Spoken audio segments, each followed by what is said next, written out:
yang bijaksana. Saya haturkan terima kasih atas kehadiran bapak-bapak sekalian.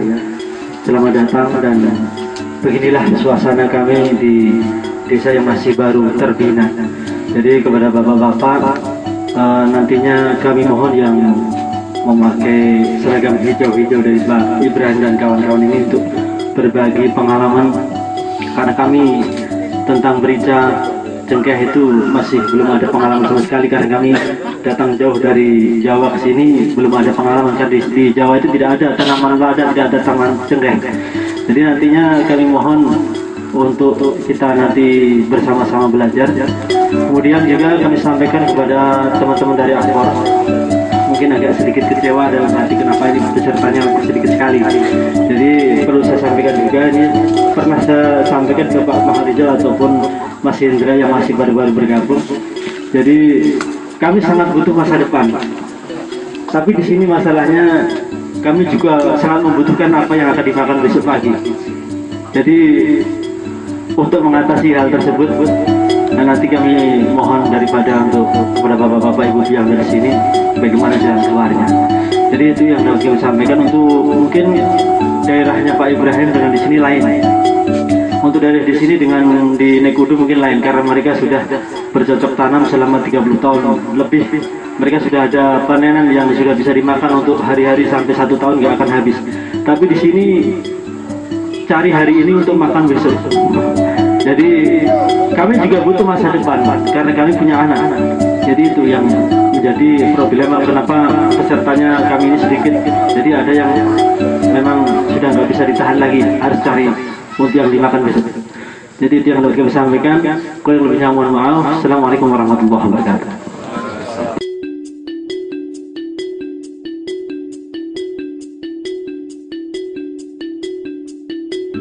Ternyata alhamdulillah dengan usaha terampil ini bisa kita buktikan bahwa KPNA, penyuluh swadaya, penyuluh THL, PNS, dan seluruh unsur Gapoktan dan kelompok tani masih membuktikan mereka sangat paham dengan teori-teori dan praktek yang ada diberikan oleh penyuluh kita. Akhirnya ada beberapa hal yang kami titipkan Pak Bupati sehubungan dengan perkembangan pertanian terpadu ke depan. Kami berharap di BP4K ini akan menjadi sebuah media, menjadi 7 fungsi yang mungkin selama ini hanya fungsi pelayanan administrasi. PPL datang, tanda tangan, DP3, PPL datang, keluhan, pulang.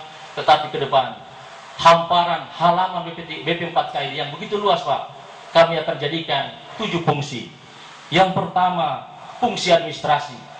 Yang kedua, fungsi informasi dan data. Harus BP4K jadi fungsi. Siapa mencari luas tanam, jumlah traktor harus ada di sini. Curah hujan harus ada di sini. Tanaman apa yang laku harus ada di sini informasinya. Karena semua ada di kita.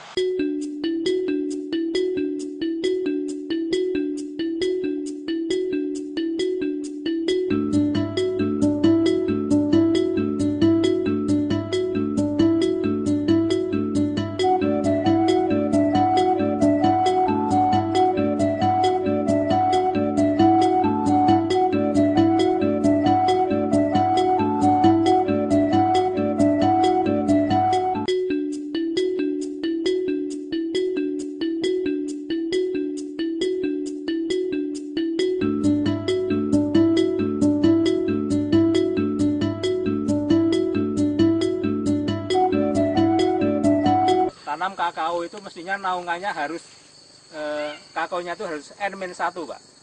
Naungan dulu, setelah 1 tahun baru nanam kakao, mestinya gitu. Nah ini malah kakaonya dulu. Itu. Terus yang kedua lubang tanam itu tadi, lubang tanam itu harus cukup dalam. Tanahnya makin kurus, lubangnya harus makin dalam. Tanahnya makin subur, lubangnya bisa makin sempit gitu. Ini kelihatannya kan tanahnya kurus ini. Itu harusnya makin lebar dan ke dalam lubang harus diisi pupuk kompos itu tadi seperti Pak Tanto cerita. Sebetulnya bisa ini loh apa? Gulma rumput-rumput gini. Kalau di Berau itu ada shredder, mesin pencaca. Itu nanti terus dibuat kompos Pak. Ya dari gini-gini. Nah, kalau mungkin Akpor bisa nganu ataupun nanti bisa diajari membuat kompos lah. Iya, itu bisa itu dari cacahan-cacahan gini dicampur pupuknya sapi, kotorannya sapi, mendatar gitu. Nah, gampang itu.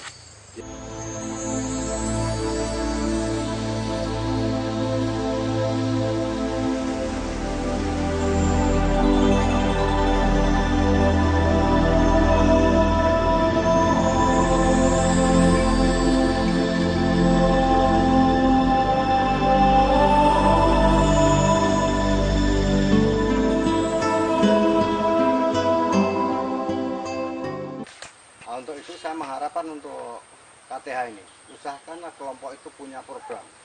Contohnya apakah untuk penanaman kayu-kayuan, untuk melestarikan hutan dengan dihubungkan kerjasama antara sekolah, bisa juga kemungkinan antar umat beragama, bisa juga di masjid dan sebagainya, ataupun sampai ke tingkat perangkat-perangkat desa.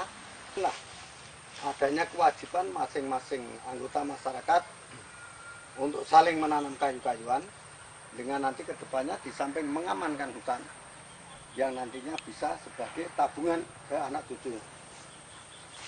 Untuk sebagai kakak kerjasama dengan kelompok tani atau organisasi terkait, minimalah kita bantuannya secara materialnya maupun secara ilmu teknologi yang baru.